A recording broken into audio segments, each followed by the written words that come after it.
자, 오늘은 마태복음 4장 1절부터 4절까지를 지난주에 했고요. 오늘 5절부터 11절까지 예수님께서 받으시는 시험 세 가지 중에 두 번째와 세 번째를 나누는 말씀입니다. 자, 제목은 믿음으로 하나님만 섬기는 것이 승리와 구원입니다. 이 제목은 이렇습니다. 이 모든 내용을, 설교의 내용을 요약한 게 한 줄이에요. 믿음으로라는 것은 두 번째 시험이고요. 하나님만 섬기는 것이 세 번째 시험의 핵심이에요. 이것이 우리에게 이루려고 하시는 하나님의 구원이라는 거예요.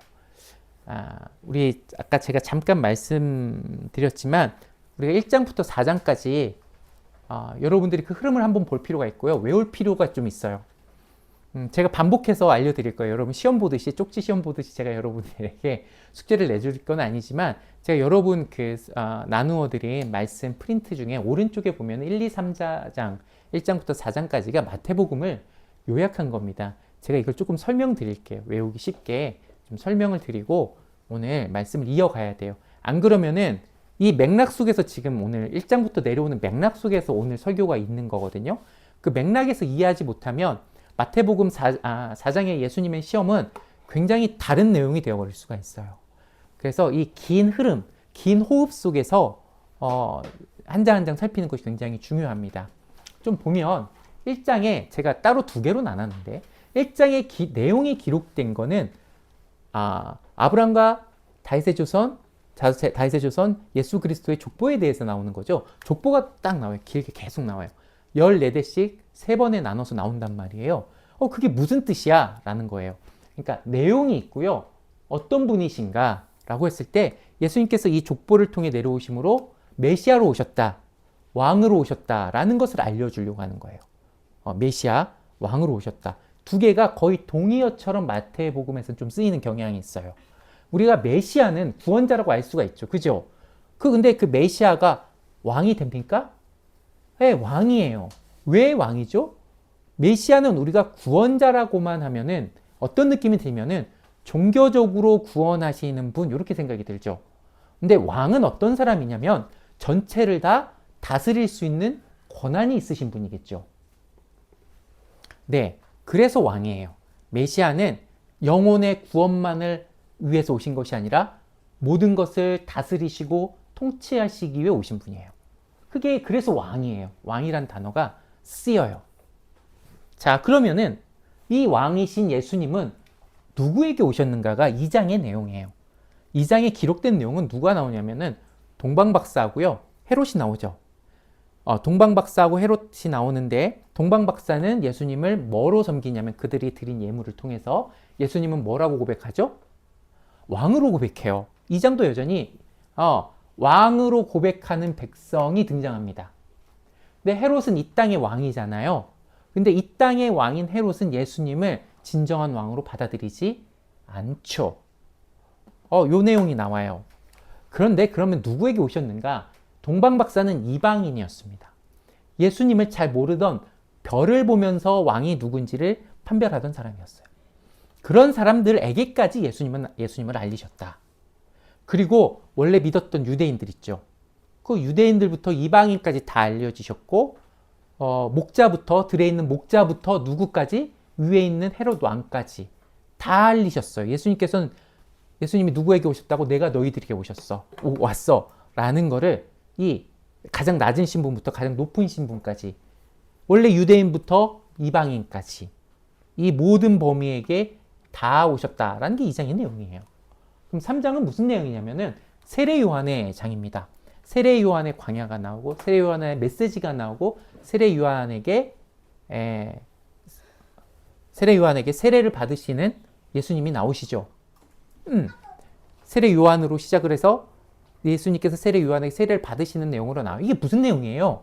그럼 예수님께서 왕으로 오셨죠.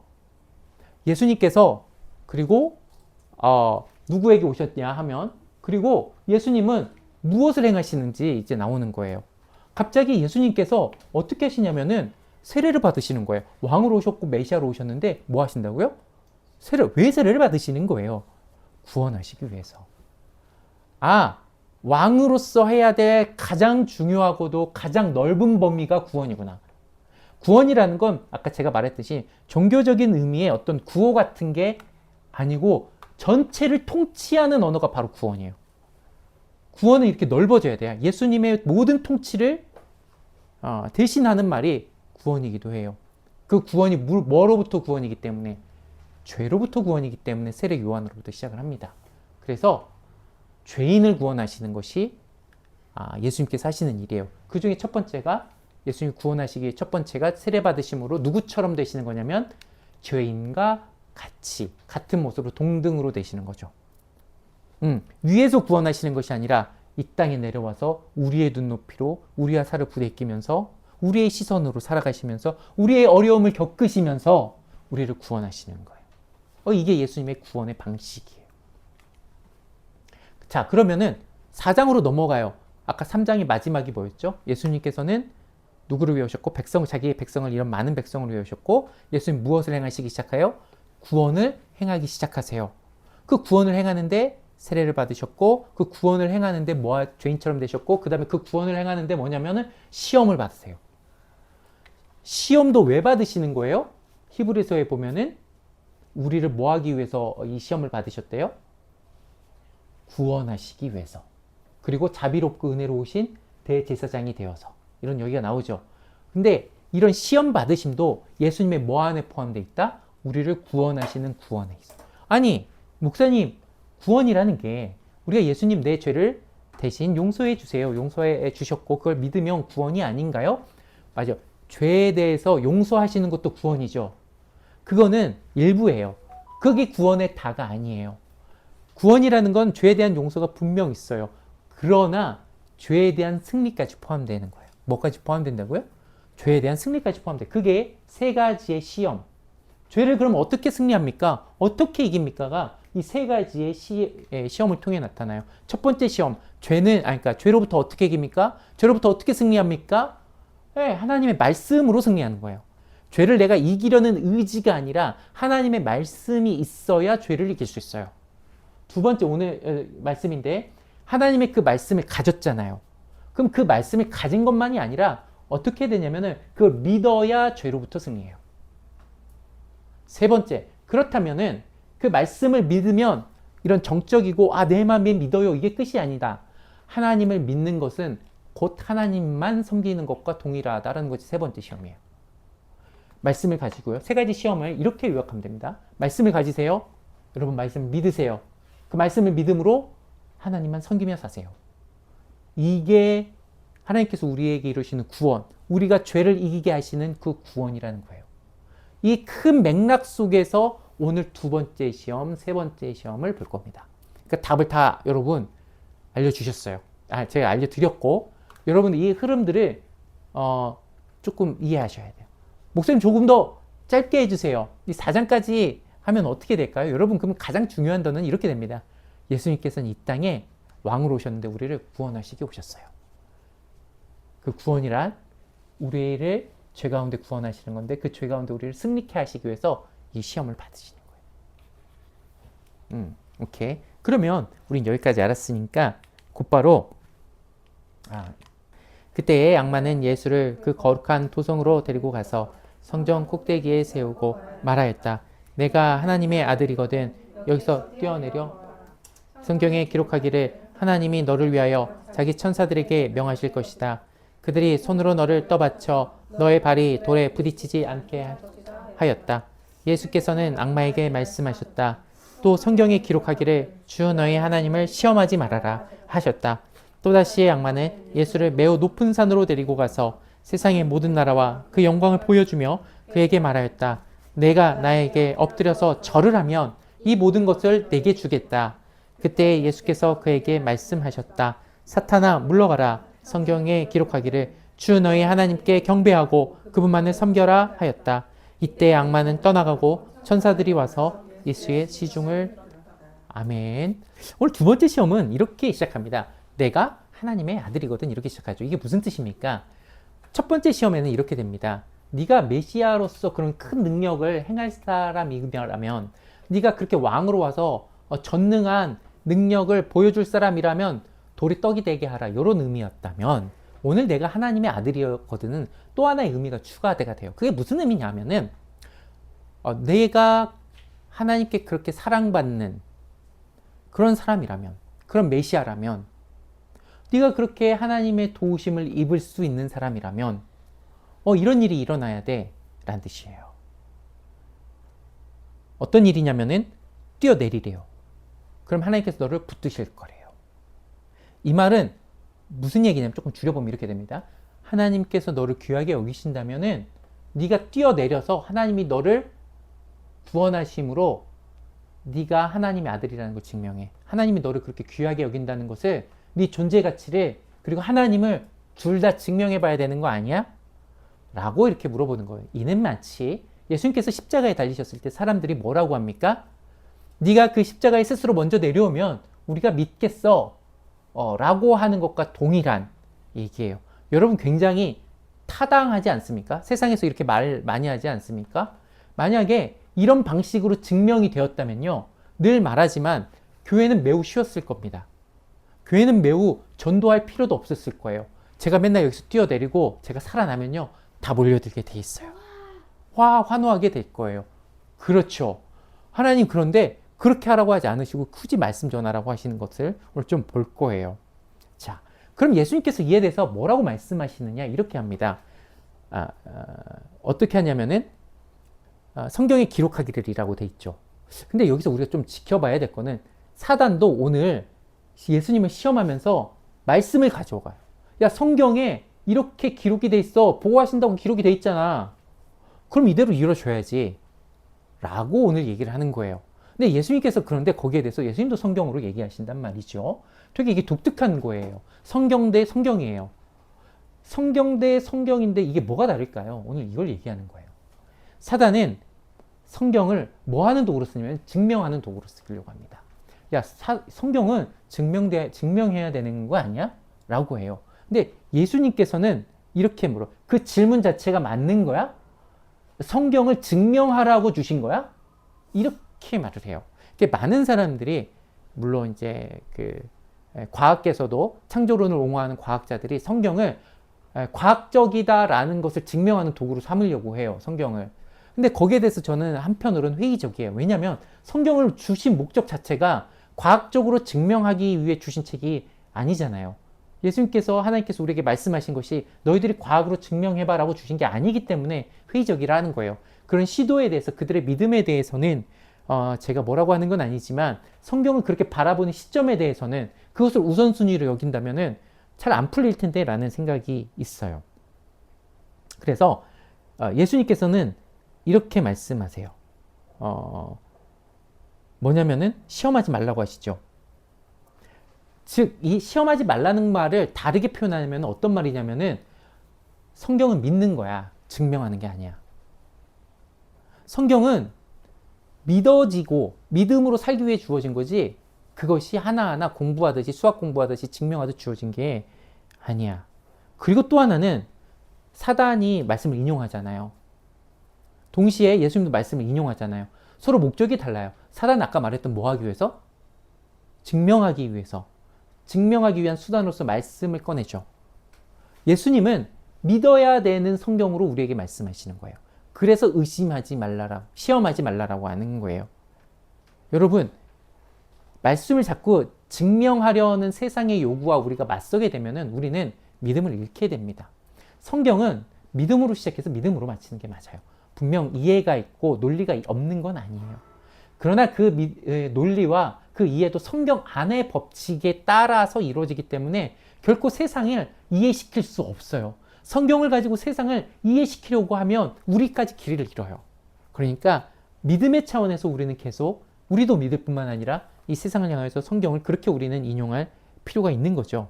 여러분, 가끔 가다가 교회 안에서도 성경을 다르게 인용을 하는, 내용이 아니라 그 목적을 달리해서 인용을 하는 경우가 많아요. 무슨 얘기냐면은 내가 섬겨야 되는 말씀을 기억하는 게 아니라 내가 이 성경에 있는 것들을 내가 어떻게 섬김받을까, 성경의 목적과는 다르죠. 이런 목적으로 누군가에게 강요를 하는, 그 사람을 정죄하기 위해서, 나를 높이기 위해서, 상대방을 낮추기 위해서 성경을 인용하는 사람들도 많이 봐요. 여러분, 전부 다 잘못된 거예요. 성경은 성경의 목적이 무엇인지, 이 말씀을 나에게 무슨 목적으로 주셨는지 먼저 살펴봐야 돼요. 그래서 첫 번째 시험이 하나님의 말씀으로 산다라고 하였고, 두 번째는 이 말씀을 시험하는 게 아니라 믿는 믿음으로 예수님께도 살라고 해요. 제가 로마서 10장 17절에 그렇게 기록되어 있습니다. 다 같이 읽어볼까요? 시작. 그러므로 믿음은 들음에서 생기고 들음은 그리스도를 전하는 말씀에서 비롯됩니다. 맞아요. 말씀하고 뭐가 연결되냐면 믿음하고 연결된다고 로마서에서는 분명히 말을 하고 있어요. 여러분, 여러분이 믿어지길 바라요. 그것이 이성적인 판단을 넘어서 여러분의 의지적인 결단까지 나아가는 믿음이 되길 바라는 거예요. 여러분, 그러나 예수님께서 너희가 시험하지 말라라는 뜻은 구약적인 의미가 하나 더 있어요. 제가 거기다 구약 성경을 하나 인용을 해놨는데 구약적인 의미가 하나 더 있어서 그런 거예요. 이건 신명기 6장 16절을 인용하신 거예요. 다 같이 읽어볼까요? 시작. 너희가 마사에서 시험한 것처럼 주 너희의 하나님을 시험하면 안 된다.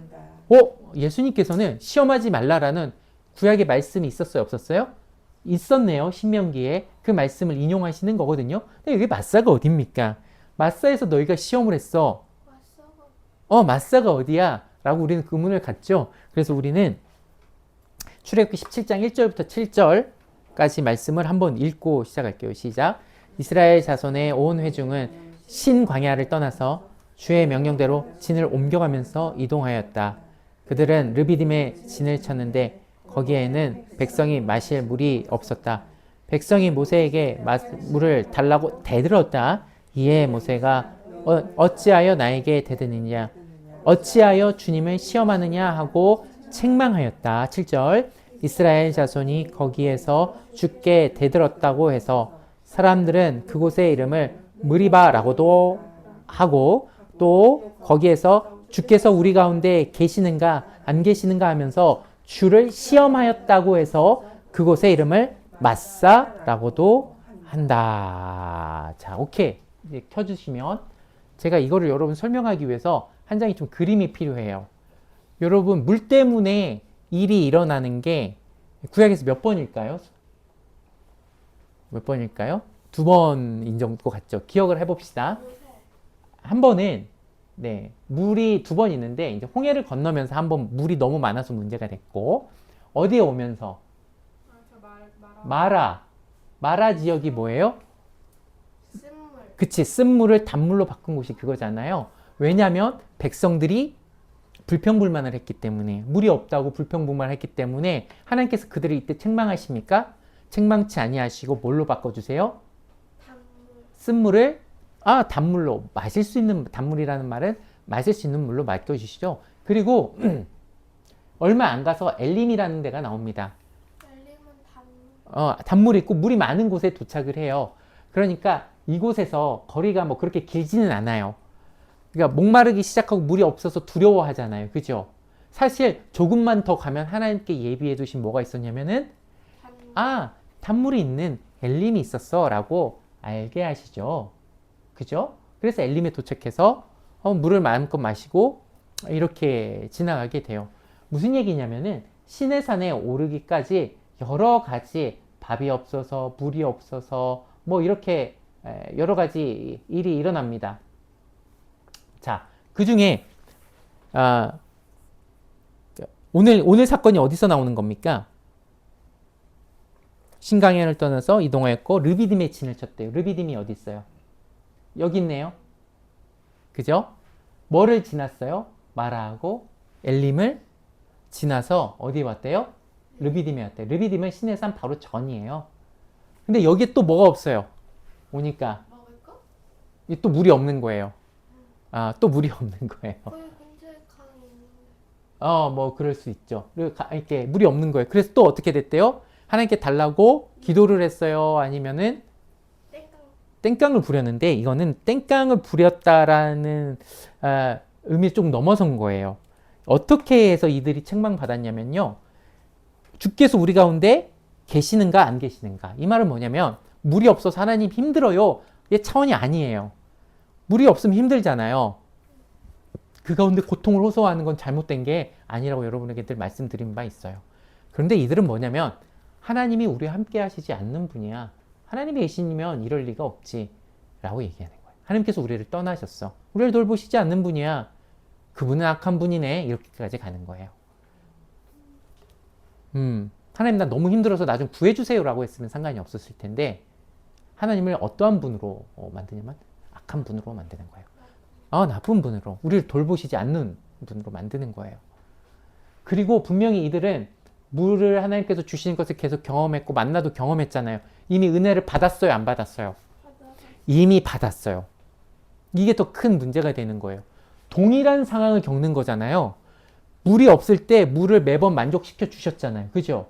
그러면은 이제도 하나님께서 우리가 물이 없으니까 우리에게 물을 주시겠네 라고 생각하고 그것에 대해 기다리거나 기도하는 게 순서이고 경험적인 것일 텐데 그러지 않고 없을 때마다 하나님을 시험하는 거예요. 이렇게 말하는 거예요. 야, 당신이 진짜 우리 하나님이야? 그러면 물을 줘야 될 거 아니야. 물을 안 주면 당신은 하나님이 아니지. 이렇게 얘기하는 거예요. 오늘 사단의 시몬과 동일하죠. 뛰어내려서 붙잡아 주셔야 하나님이잖아. 물을 안 주시면 하나님 아니야. 하나님은 안 그러면 악한 하나님이지. 우리 뭐 돌보신 하나님 아니지. 라고 불평을 넘어선 거예요. 이건 믿지 않는 거예요. 여러분 믿음이란 하나님께서 우리를 은혜 베푸신으로 믿는 거예요. 하나님께서 우리에게 베푸신 그 은혜가 어떤 의미인지 기억하고 똑같은 상황에 있을 때 과거에 나에게 그런 상황에서 나에게 뭘 베푸셨지? 은혜를 베푸셨지. 그럼 지금도 나에게 은혜를 베푸시겠지 라고 하는 게 우리의 믿음이거든요. 하나님은 우리에게 믿으라고 하실 때 맨 처음부터 어려운 믿음을 주지 않으십니다. 맨 처음에 없고 우리가 연약할 때는 우리가 때로 기도하지 않아도 우리가 은혜를 구하지 않을 그때일지라도 하나님은 먼저 은혜를 주시고 먼저 우리에게 좋은 것을 베푸시죠. 그러나 그것들을 경험했다면 그것이 하나님께서 우리에게 바라는 바는 믿음이 되기를 원하시는 거예요. 믿음이 되기를 원하시는 거예요. 그런데 이들은 믿지 않아요. 지금 사단도 똑같은 거예요. 자, 여러분 확인해야 될 거는 하나님이 진짜 그러시는 분이냐 안 그러시는 분이냐가 아니에요. 이미 하나님께서는 우리에게 먼저 은혜를 베푸심으로 그걸 이미 다 증명하셨어요. 하나님께서 은혜로운 분이고 선을 베푸신 분이라는 것을 하나님께서 이미 증명을 하셨어요. 문제는 우리의 믿음 없음이죠. 사실 우리의 믿음 없음이 문제지 하나님께서 우리에게 은혜 없음이 문제는 아니에요. 여러분 그런 면에서 성경에 이와 유사한 사례가 몇 가지 더 있습니다. 비슷하지만 다른 사례. 예를 들자면 베드로가 무리를 걷게 해달라는 요청이 있죠. 캄캄한 밤에 예수님이 이렇게 저기서 무리를 걸어오시는 거야. 사람들이 뭐라고 생각했어요? 귀신이라고 생각했어요. 근데 예수님이 난 귀신이 아니야 라고 하죠. 그러니까 베드로가 진짜 예수님이시라면 나를 걷게 해주세요 라고 가는 거잖아요. 이건 뭐가 다를까요? 똑같은 거 아닐까요? 증명해달라는 거 아닐까요? 어떤 거 같아요?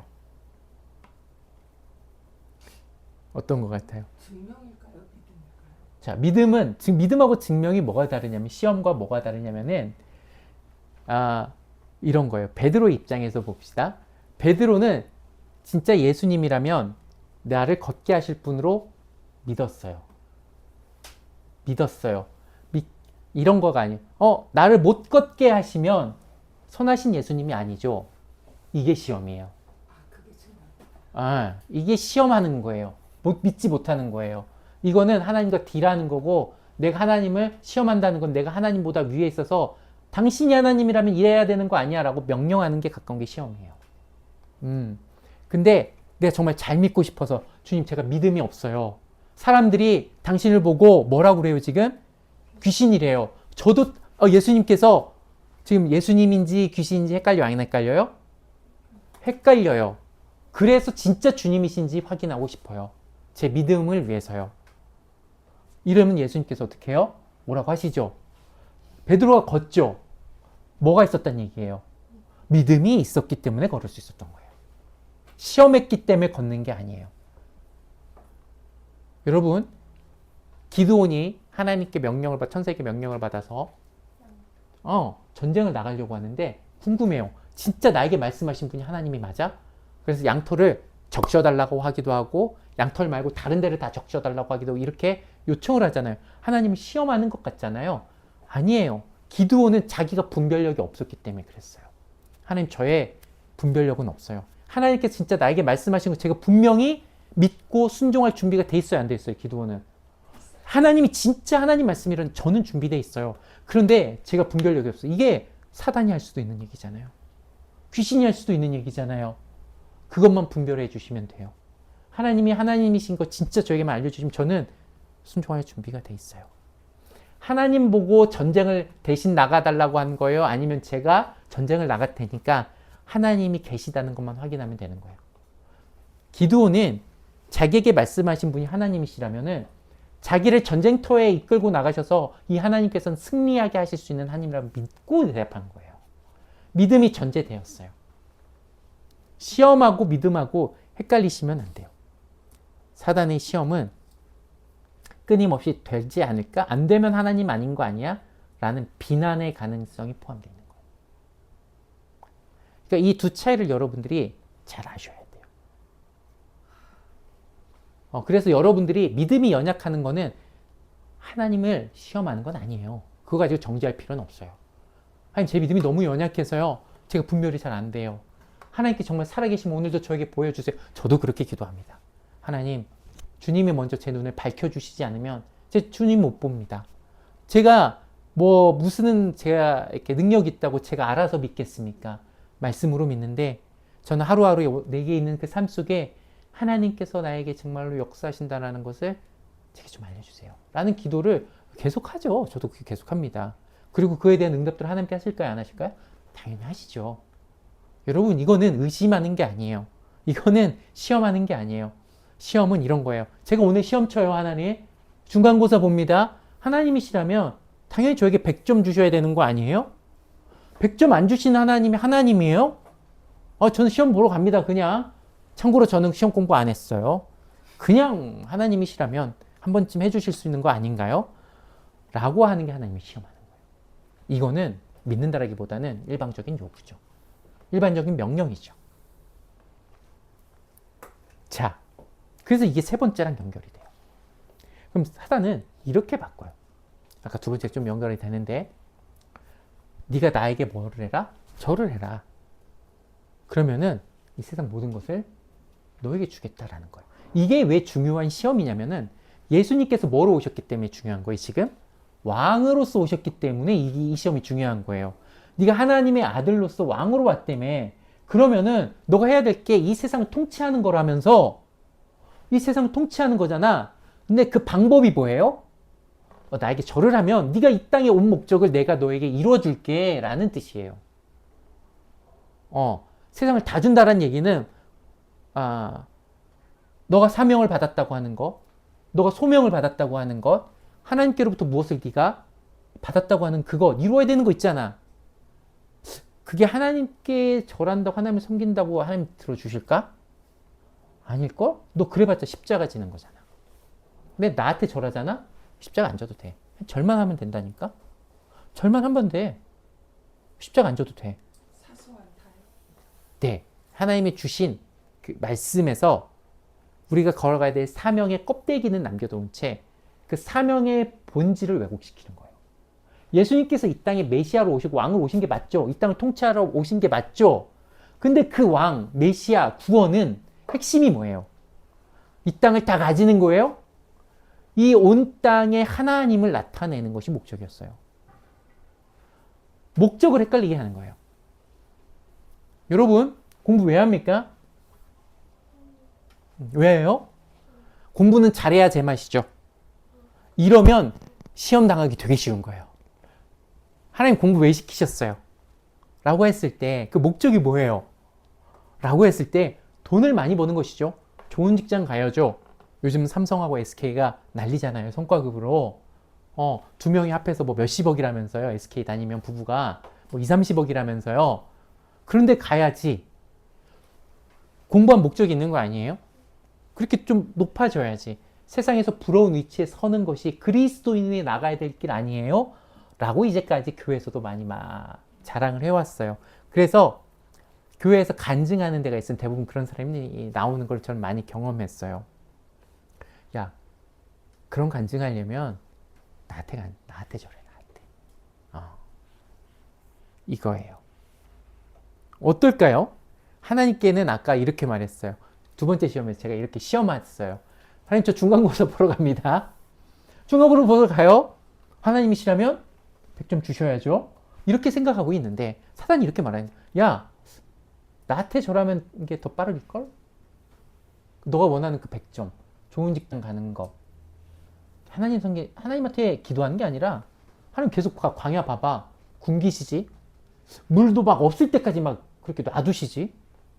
예수님 봐봐. 고난 받으시지? 십자가 지시지? 나한테 오면 그런 거 없다. 그냥 주는 거야. 이렇게 되는 거죠. 그리고 우리에게 의심하게 해요. 아까 십자가 그런 사건이 있으면. 여러분, 저는 많이 이것들을 경험하기도 하고 제가 듣기도 하는데 한 크리스찬이 잘 믿다가요. 실패하잖아요.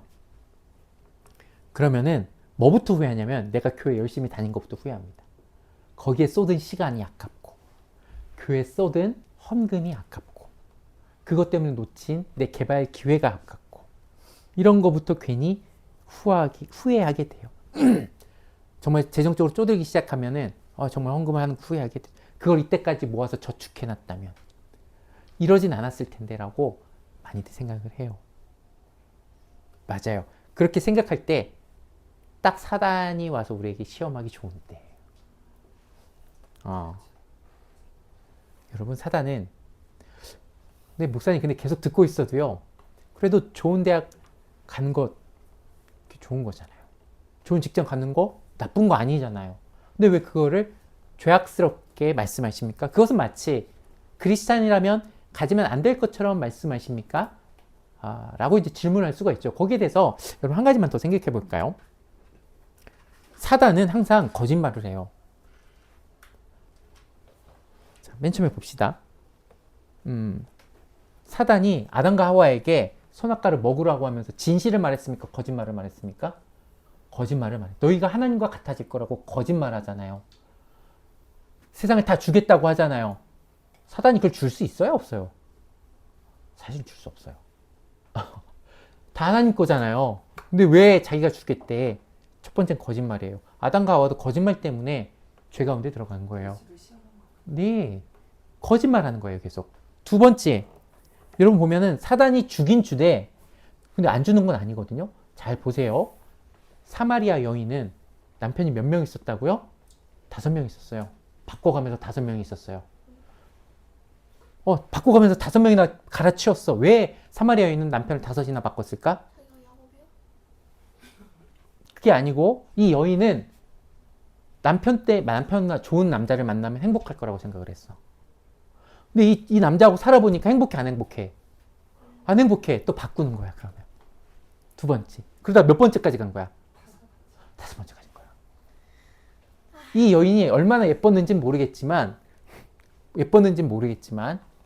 이 여인에게는 계속 남편이 구해졌어요.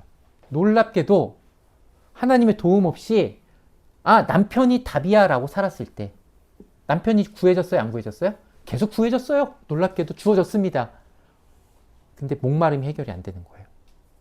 뭐가 잘못됐었냐면은 이 남편 때문에 내가 행복할 것이다 라는 그 전제가 잘못된 거죠. 사단이 준다고 하는 거, 그것을 가지면 내 목마름이 해결될 것이다. 내 근본적인 문제가 해결될 것이라고 그 시작점이 잘못된 거였어요. 두 번째, 솔로몬이 후궁이 몇 명이었대? 후궁하고 본처 다 합해서 1000명이라고 소개되죠. 솔로몬은 그 마지막에 이 모든 것이 헛되다라고 하고 한 남자가 한 여인을 즐겁게 하는 것이 가장 복되고 즐거운 일이라고, 좋은 일이라고 말하고 있네요. 이상하죠. 1000명을 가르친 거예요. 동시에 1000명을 소유한 거죠. 물론 정치적인 목적이 있긴 했어요. 그 1000명은 전부 다 여자가 좋아서만은 아니고 자기의 외교적인 관계를, 주변과의 나라의 관계를 안정시키기 위해서 다 결혼으로 그걸 채워버린 거예요. 그리고 성적으로도 호기심이 많았겠죠. 만족이 돼요? 안 돼요? 성적으로 뭔가 채웠다라고, 내가 여자를 채웠다고 해서 채워진 줄 알았는데 돌아서면 영혼은 여전히 목말라 있는 것을 성경은 얘기를 하죠. 그럼 사단이 이렇게 말해요. 한 명하고 만족이 안 됐어. 그럼 뭐라 할까요? 야, 조금 더 채우면 만족이 될걸? 999명대 1000명을 아직 안 채운 거야. 그래서 만족이 없는 거야. 사마리아 여인에게 아직 5번이다? 몇 번 더 할 수 있어? 조금만 더 한번 바꿔보면 너에게 맞는 사람을 찾을지 어떻게 알아? 라고 사단은 우리에게 말하는 거야. 그러니까 계속 거기에 우리가 속고 매달려 있죠. 아, 내가 많이 모자라는 게 아니구나. 조금 모자란 거야. 나 이제 거의 다 왔어. 이렇게 항상 착각하면서 사단에 끌려가는 게 우리의 인생이에요. 성경은 이들이 바뀌죠. 삭개오도 여러분 바뀌죠. 돈 많이 있었던 삭개오 만족하지 못한 돈을 다 버리고 바뀌죠. 이 사마리아 여인도 바뀝니다. 어떻게 바뀌어요? 성경 매우 간단하게 말해요. 예수님을 만나서. 이렇게 말. 그 만난다라는 말은 예수님의 만남이 그들의 영혼의 만족이 되었다 이 얘기예요.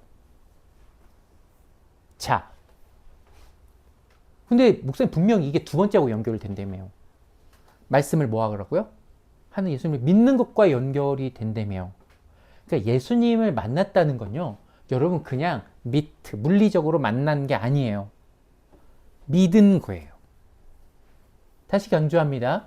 예수님을 만나라고 하는 것은 예수님께서 요한복음 내내 뭐라고 말씀하시냐면은 나를 믿으라고 말씀하시는 거예요. 나를 믿으라고 말씀하시는 거예요.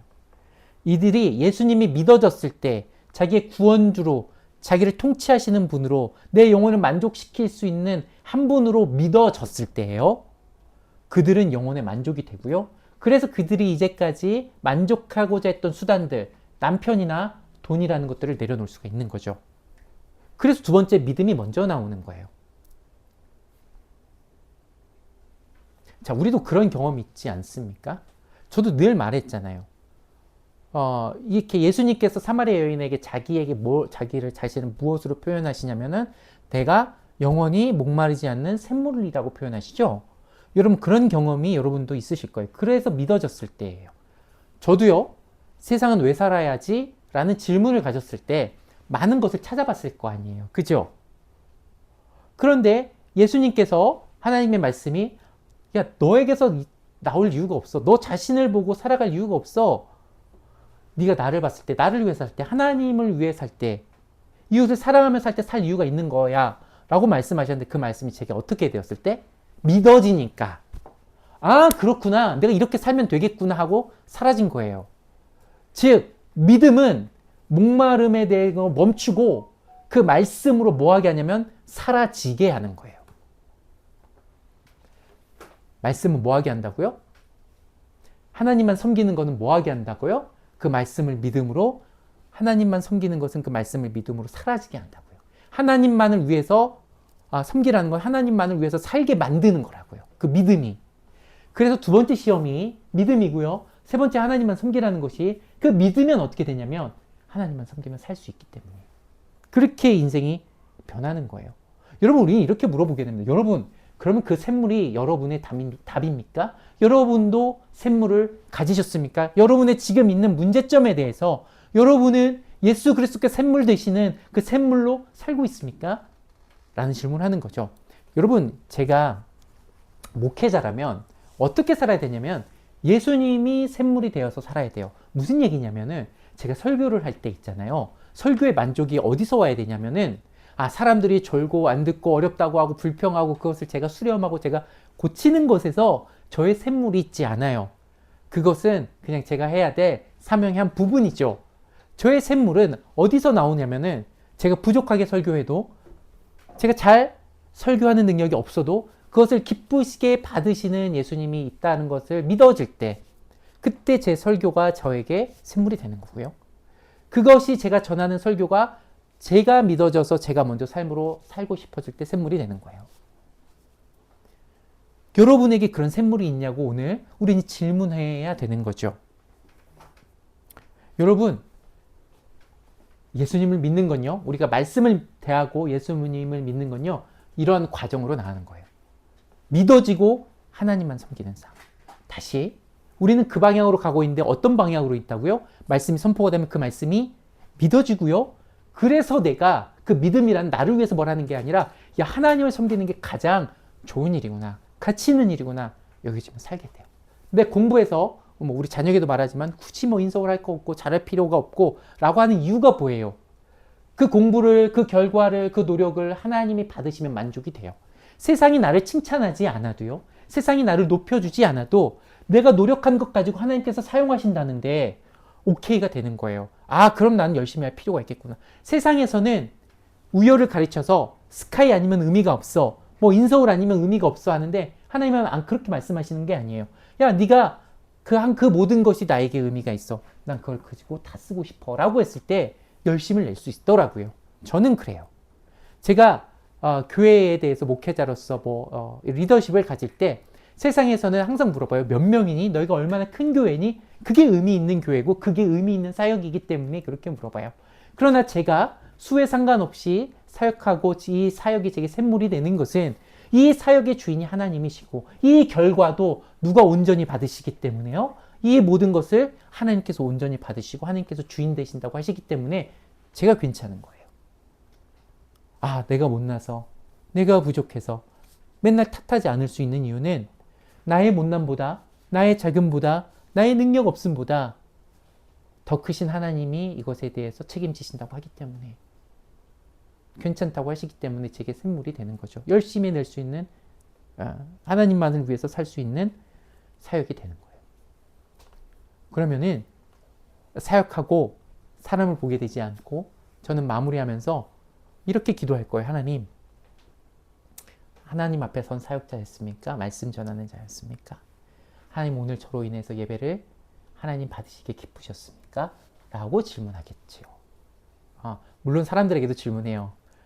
오늘 너무 말이 빠르지 않았습니까? 이해가 좀 되셨습니까? 다음번에 제가 어떤 걸 바꿔야 될까요? 이런 고민하고 물어보겠거든요. 물론 그거는 여러분들을 사랑하기 때문에 제가 바꿔가는 거예요. 근데 그게 샘물이진 않아요. 제가 여러분을 사랑하는 거지. 그것이 내 영혼을 만족시키는 샘물은 오직 예수 그리스도를 믿고 그분만을 위해서 사는 것으로 성립이 되는 거예요. 난 여러분의 학생들이면 공부가, 여러분의 직장이, 여러분의 가정이 예수님의 말씀이 있고 그 말씀을 믿는 것 때문에 여러분의 영혼의 샘물이 솟아나는 그런 순간순간이 되어지고 있기를 바라고요. 지금도 여러분은 그런 방향으로 가고 있음을 믿고 살아가시기를 축복합니다. 아멘.